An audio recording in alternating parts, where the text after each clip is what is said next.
What's up guys, my name is Tanner Brungar and today I'm going to be drawing my life. Before I get started, I'd just like to say that I'm a horrible artist and I hold my pencil weird, so don't cyberbully me. I was born on a Wednesday evening in Wichita, Kansas and lived the first couple years of my life with my brother, my mom, and my dad in a house in the country that was built into a hill. Pretty cool, right? I still remember one day my dad let us climb on the roof and my mom wasn't too happy about that. When I was 2 years old, my parents had their last child, my little sister Taylor. I was always mad because she never got punished for anything, but looking back, she never really did anything wrong. We moved for the first time into a bigger house just outside the town I live in now. Although I was little, I remember making tents out of blankets and dining room chairs and waking up one morning to a spider dangling from my ceiling in my face. Good times. And although I didn't know it, during this time my parents were doing a lot of fighting and it led to their divorce when I was just 4 years old. It didn't really have much of an effect on me because I was still really little, but I did begin to miss my dad. Because although we went to my dad's every other day during the week, we only stayed the night at his house every other weekend. We grew up fishing and hunting with my dad and we were always playing outside. One day my dad got us a PlayStation 2 with a game called Guitar Hero. I fell in love with the game and played it every chance I got, along with other games like Driver and Tony Hawk's American Wasteland. These had a big effect on me because I still love and listen to a lot of that music today and continue to play video games in my free time. My dad lived in an apartment and my mom lived in a smaller house when we were still little. We went to school, fed the ducks, took bike rides, and all that fun stuff. I still remember a day at kindergarten when I brought our home phone to school thinking I would be able to call my mom and it would be cool, until my principal caught me with it and got me in trouble for it. We grew up moving house to house with my mom, while my dad only moved once, which was into the house he still lives in today. I played soccer, basketball, baseball, and wrestled, and when I wasn't, I was playing catch with myself in our front yard because my brother wasn't into any sports and my sister was too small to play.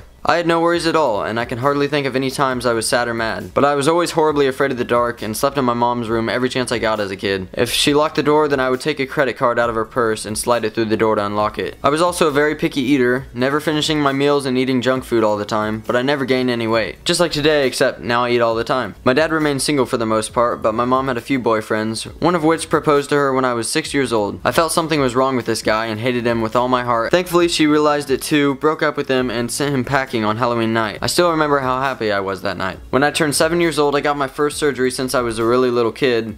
I had my tonsils out and I loved every minute of it because I hardly felt any pain, I got to ride in a wheelchair, and I got lots of ice cream. Also, both of my parents each got a trampoline around this time, so I had a trampoline at my dad's and a trampoline at my mom's. I loved jumping around on them and I was on them all the time. One day my cousin Owen came over for a birthday party and did a backflip on my trampoline, so I was determined to learn one too. I started to teach myself some tricks and could land a front flip at age 7 and a backflip at age 8. I always wanted to get into gymnastics, but I was afraid the kids at school were going to make fun of me for it, so I just told myself no. Although I still love sports, I loved flipping too. I also loved watching shows like WWE, Avatar: The Last Airbender, and Power Rangers that showed stunts and stuff. By the time I was in 6th grade, we had moved 2 more times with my mom, and we were living in a house by a cemetery that I still think is haunted, and my dad had settled down in a house and began dating who would be my stepmom, Megan. I also made a YouTube channel called Edgar McSteele Potco, Potco standing for a game I spent hours playing every day called Pirates of the Caribbean Online. I began to become obsessed with computer games. I played games like Webkins, Roblox, and all that fun stuff. I made videos about these and posted them on my YouTube channel, along with some flips on my trampolines. Then, a lot of things started changing in my life. I continued doing flips and began to get less and less interested in sports by the day. Also, I began to start having stomach issues when I was in 5th and 6th grade, and I had to have 2 surgeries to try and fix the problem. I began to feel better, but it was off and on throughout middle school. This led to me missing lots of days of school, but it was okay because I hated it anyway. And in 7th grade, I went to go try out for the basketball team, but ended up changing my mind when a kid asked me, "Are you really going to try out for the team? You know you aren't going to make it, right?" And me being me, went home sad and doubting myself and decided not to play basketball that year. I guess karma took its toll though, because the kid that told me that ended up not making the team. Wrestling that year was the last sport I would ever do, and I was so upset with my parents making me do it that I would skip practices or hide in the locker rooms until it was over. I started going on the trampolines all the time, learning double flips, having lots of fun with it, but the more I did it, the more people made fun of me for it. I started my Instagram account in 7th grade and began to post my flips, which led to a couple hundred followers but endless ridicule from kids at school. Kids would call me gay and a bunch of other stuff just for doing something different than them. It got to the point that kids would slap rubber bands on me and step on the back of my shoes and some other worse stuff, but a lot of this came from being smaller than the other kids who had already hit puberty, and of course me doing flips. By 8th grade, I was left out of the cool kids group and began to sit with the other kids at lunch. I'm glad this happened though, because I met one of my good friends Dylan who I could relate to a lot. I think that's why I'm still good friends with him today. Other than Dylan, I didn't really have any other friends because I hated almost everybody in my class and school in general. I would hardly talk and I became antisocial. I faked being sick a lot so I could leave school just to be alone. Thankfully, flips had become a big part of my life and it was a way for me to escape these problems. And at this time, I met one of my other good friends, Quentin, who I am also still good friends with today. Dylan and Quentin and I began to flip together throughout the end of 8th grade and that summer, so I began to feel a little bit less lonely. Then came freshman year when I was pushing ahead in flips and becoming one of the best at the time for trampoline, watching endless trampoline videos and loving every second of it. But my friends Dylan and Quentin began to stop doing flips, and once again I was left to do it alone. Thankfully I met my other good friends, Jake and Jake. Although these guys lived in different towns, they became my so-called flipping friends. I also met a ton of friends on Instagram who also did flips, so I finally found friends that were into the same stuff as me and that I could relate to. And although I had these friends, kids at school were still treating me like garbage, and being a freshman didn't help. Freshman year ended and I had the best summer I'd ever had, filled with flips, friends, and Call of Duty. But at the end of the summer, my flipping began to go downhill. Then came school again and the beginning of sophomore year, and during the beginning of this school year I had experienced my first anxiety attacks and was super stressed out about everything. I worried all the time about fitting in, my grades, and whatever else. This led to my chest hurting all the time, which made it even worse. My escape to all of this was flips, but that was now basically gone due to me being too scared of hurting myself. Also at this time, my mom had sat down my sister and I and told us that our brother Tristan was gay. This came as no surprise to me because I watched him play with Barbies growing up and he only hung out with girls, so I already knew it. Although I didn't care that my brother was gay, everyone else around me seemed to. Kids at school were telling me that I should kill my brother in my sleep because he was gay. So I just ignored these kids. I did and still do stand up for my brother and support him in whatever he does because even though he annoys me sometimes, I still love him the same. Also, my relationship with my dad had began to fade. I used to go over to his house and eat dinner almost every weeknight, and now it happens about once a week. This happened because of a fight I had with my dad about a year ago. And although I know my dad still loves and cares about me, I've always been able to tell my mom what's on my mind. And all of this made me want to find a new escape besides flips. And this was to go to online school. Although my amazing mom supported me in everything I do and still does, thanks mom, love you, she wanted me to stay in public school and tough it out, so I did. I think the first time I ever stood up for myself was my first semester of my sophomore year when a kid was making fun of me for doing flips when I said, "What do you do?" "Nothing. You sit on your ass all day and bag on what other people do." And ever since I said that, he's never said another thing to me, and it just really made me not care what people think. I started making more and more YouTube videos as my new hobby to escape all the stress, and now I've completely fallen in love with making videos, and I'm getting more and more supporters every day with the numbers slowly rising. To this day, I still have some losers come up to me and say stuff like,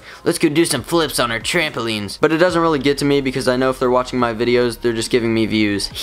But the best thing about my life right now is that I finally found something that I love doing and that I could possibly do for the rest of my life, so it's just a big motivator for me to keep making videos for you guys, and it just means so much to me that so many people actually like my videos. I started out not knowing if people would like the content I was gonna make, but it's grown faster than I had ever imagined. So yeah, that's basically my life up until this point, and because I'm only 15 years old, almost 16, I'll probably make an updated one in the future. If I had one piece of advice for you guys, it would be to be who you are and don't care what other people think, because in the end, you're gonna make yourself happier following your own path. So yeah guys, that's it for this video. Thank you to everybody who watched to the end, and just thank you guys for watching my videos. All your support means so much to me, and I can't wait for the years to come on YouTube. So that's it for this video guys. Peace out.